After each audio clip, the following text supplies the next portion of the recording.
YouTube.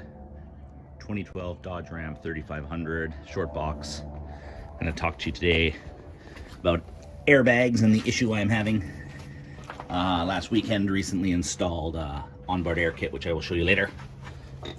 Inflated the airbags to test it out and got to about 30 psi, and passenger side airbag, the support wires around the middle ruptured. Looking on this side, still intact, but you can see they're starting to wear. So I went ahead and purchased a new air suspension airbags, which I will show you after I remove. So I went ahead and in anticipation sprayed the nuts and hardware with some WD-40, and of course when I went to start removing, the hardware broke. So don't have a lot of hopes for the remaining hardware to come off intact. So I will go ahead and remove the old airbags and then come back with the new ones. All right, so airbags are off. Finally, took forever. You can see right there at the top, those two holes, those are where the factory bump stops would be. So if you're installing this for the first time and you get under your truck, you would notice some rubber stops there. Those unscrew and take the new hardware for the airbags. All right, so here's everything unboxed for the new airbags. I'm not gonna go too crazy into detail here, right? Obviously you got your airline kit, you've got your airbags, instruction manual, you've got the caps that go on the airbags. These are your mounts that go into your axles, your U-bolts, heat shield, nuts and bolts, and then you've got your mounting plates. So you can see here in this video, I have gone ahead and labeled already the plates. I've labeled these B and I've labeled these C, and that's how they're referred to in the owner's manual. They look very similar, but if you look and refer to the instructions, you've got those numbers which match up with their pairs. So just be aware of that when you're doing the install. So I just labeled them with the letters in a felt pen just to make sure I can see which ones go on what side. And this side is going to be on the bottom of the airbag, touching the axle. And this utilizes the factory holes and bolts onto there, the first plate. Notice how the notch is facing inwards towards the diff. That is the way. So I'm going to use the hardware that it came with to mount these, and we'll come back after that. All right, so we've mounted the plates to the truck frame on both sides utilizing part B. Here's the driver's side. Notice the notch is in. And one thing you will notice is that the heads or the hardware is different, and it is in fact different. Originally, the instructions called for this, and I went and replaced it with a hex head, because if I do want to remove these again, and remember the struggle I had removing the old hardware with the torque style screw, it sucked. So replaced it with the same style thread, same length, just a different head there. So we'll make it easier to remove if need be. All right, next step in the process is to assemble the top of the airbag. You'll see 3 holes. 2 are for the mounting hardware. The other is for the 90-degree air fitting. So air fitting can go on. The instructions say to turn it 1.5 turns to get it tight. And then you take plate C, which is slightly different than what went on the truck, and mount it down. You'll notice it calls for these again. I have opted to go with hex head style hardware from the hardware store to make it easier to remove. So I'll go ahead and get those fitted on and show you what it looks like after. All right, so I've gone ahead and fastened this together. These two, again, not original, upgraded it myself, and torqued it down to the specified 20 foot-pounds. The air fitting right here used a 13 mil and turned it 1.5 times to tight, but the air fitting, the stop on here rotates to be able to fit your airlines.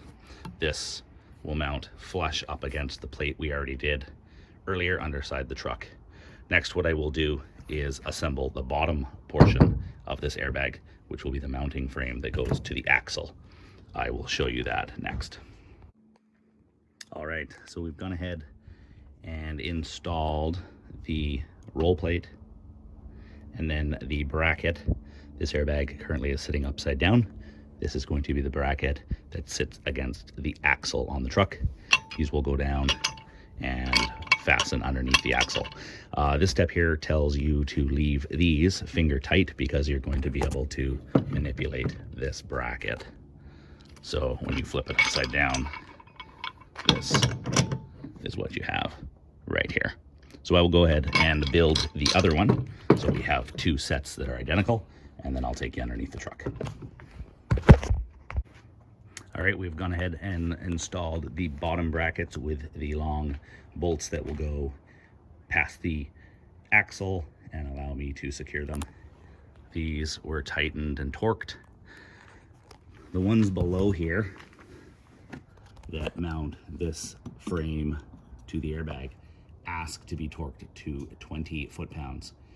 You cannot do that yet, as you need to have these finger tight in order to manipulate them. However, what I think we're going to run into is not being able to get the torque wrench in there once they're on the axles. So it is what it is. Anyways, we'll get ready for the next step and head underneath the truck. All right, so we've muscled that in. I took it in from the front side of the axle to get it in. I did have to compress the airbag. I just squeezed it together. It is fairly easy, obviously, when there's no air, and then muscled it in, making sure to fish that long bolt that you see, the long rod, behind the brake line, and then just make sure there's clearance. So this is fastened in two ways to the axle. Those long bolts get something like this that goes underneath, and then through the side there is this U-bolt that goes through here and mounts it, so it's held down as well as side, and it gets pulled back towards that block for the springs. And then up top you thread a couple bolts in through, which I'll show you here shortly. All right, so we have them in. You can see we have the U-bolt that goes behind the leaf spring into the bottom bracket, and then we have the bottom axle bracket. Takes a little bit of time to tighten them up, do them evenly, do a few turns on one, then go to the other, you know, vice versa, and same for this one. So now that the bottom is not tight, right, but still has a little bit of movement, up top you pass through two carriage bolts through here from the top, and same on the front side. I will go ahead and do that, get these somewhat tight, and then come back. All right, so tighten down from the side there with that U-bolt, tighten down and torqued on the bottom, and up at the top there you can see one bolt there, and there's one on the other side, and everything is actually sitting pretty square. So I'm going to go ahead and tighten those up now. Those are the ones that I said earlier need to be torqued, but you're not getting a torque wrench in there, and they need to remain loose so you can manipulate the airbag. So I'm going to go down and tighten that one and then move on to the other one. This was actually pretty easy. So again, I'll just show the steps as I go through. Again, there's the bolt behind the brake lines, not touching at all. Doesn't seem like there's going to be any rubbing there. One thing I was surprised about is not having to actually lift the axle or the frame or anything up. Some videos I see there's quite a big gap once you've mounted the bottom and you go to meet it up with the top. There was no gap, so it worked out perfect. Only issue I have run into thus far, I am out of beer. So I'm drinking Trulies, but still doing man stuff. All right, so we have finished the passenger side airbag. Went in much easier than the driver's side one. And it might be just because of where the shock is on the driver's side. It's at the rear, but you also have the gas tank at the front, so you're limited in space. Whereas on the passenger side, I was able to fit it in right from the rear, and it went right in with minimal compression. Again, similar. U-bolts around the back, lock into there, so it pulls the airbag somewhat towards the leaf spring. And then your longer ones here go underneath, get torqued down to the specs in the manual. I can't remember what they are, but I just did torque them. And then up top, the plates, right, get 2 carriage bolts torqued down, and that's it. So the last thing to do, and one thing I noticed, is the heat shield design is a little different on this airbag. The other heat shield from the Firestone sat actually on top of the airbag. This one comes with a heat shield. I'm trying to get the good angle here, guys, I'm sorry. Get the heat shield that goes on here probably, with some hose clamp. So I'm going to get that on and show you. A little bit different style, but should work out well. All right, so last basically thing to screw on, bolt on, is the heat shield.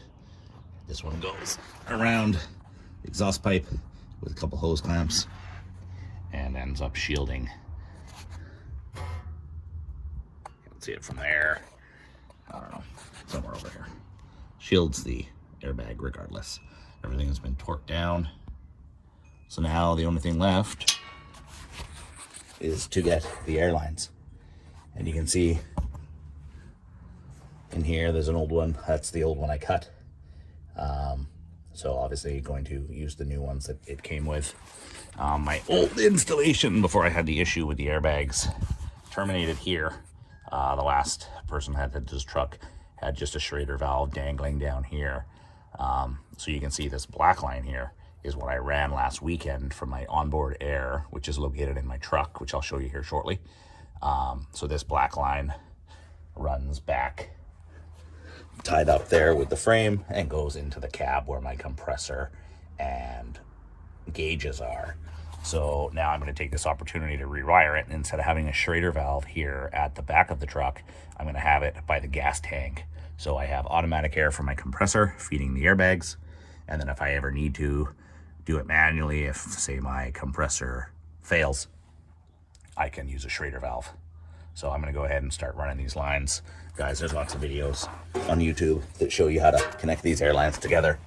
Obviously there's the airline there. It spins and swivels. If you remember me showing you in the video earlier. So where my airline comes from, I'm going to be able to manipulate it. I'm not sure, I'm looking free here, but the other airbag is there. So I will hook these up and then I will show you what it looks like after. All right, so we're all done. We've run the airlines to the airbags. You can see I've run one from the driver's side. Along here, you'll see there's a second line. That's because it's running from the compressor up front, which I'll show you. The other one, the airline comes out of the frame there and ties up.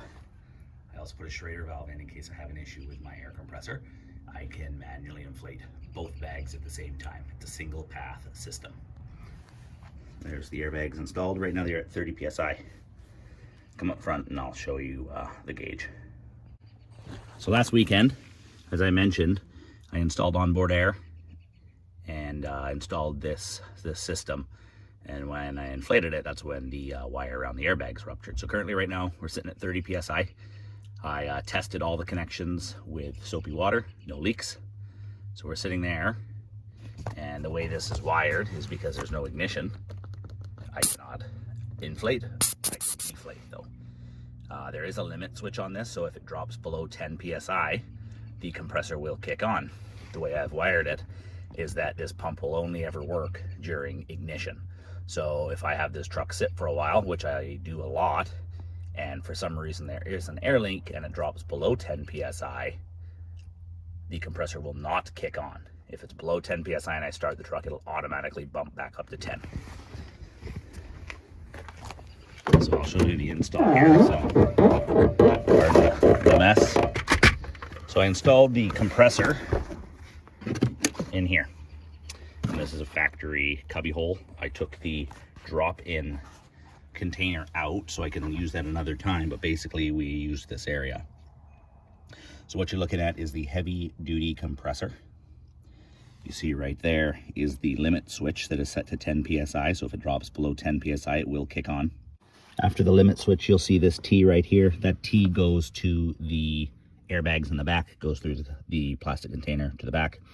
And then what you see coming in here, this is from the compressor. So from the compressor into the manifold, down into the airbags, continues into the pressure switch. If it drops below 10 psi, you can set this. I have it set to 10 psi, and then it continues on to the gauges. You can see the power cord and the loom there. That goes through. I'll show you where that ducts down, and then it grounded it to that right there. Underneath here, you can see there is the airline that leaves the container going to the airbags. Drilled a hole and then use silicone. And then here, sorry for the camera angle, 2 holes. One for the airline that goes to the gauges. The other is the power cord. Goes through into a factory grommet and into the cab. Once it comes back into the cab, it came up about here. I pulled the carpet back by removing this. I was able to feed the lines through underneath and then behind there to tie into power and into the gauges. Well, there's a final view from the driver's side showing the airbag. Unfortunately, everything else around it is rusted now, as those are the new parts. Anyways, I found it a pretty easy install, to be honest. Hardest part was removing the old stuff, but other than that, yeah, like and subscribe, as we'll be doing more videos.